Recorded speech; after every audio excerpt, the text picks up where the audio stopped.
سلام، روزتون بخیر. به این نکته دقت کردین که توی یه برگه سفید یه نقطه سیاه به چشم میاد و توی یه برگه سیاه یه نقطه سفید. وقتی یه تیرانداز خوب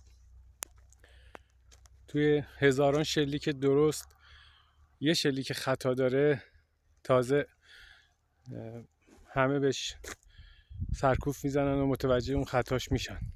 ولی خب وقتی تیرانداز ناشی بارها و بارها شلیک میکنه و یک بار به هدف میزنه، اون همه خطاش دیده نمیشه و برای اون یه بار درست زدنش حتی تشویقش هم میکنن.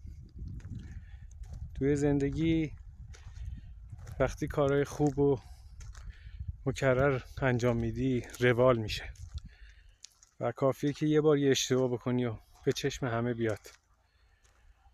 ولی آدمی که تمام کاراش اشتباهه، وقتی یه کار درستی انجام میده اونم باز به چشم میاد و تقدیر میشه، تشویقش میکنن. نمیدونم تکلیف چیه. باید همیشه کار درست انجام داد که خیلی مشکله، یا اینکه سیاه و سفید بود؟ نظر شما چیه؟ امیدوارم همتون خوشبخت و شاد زندگی کنید. بدرود.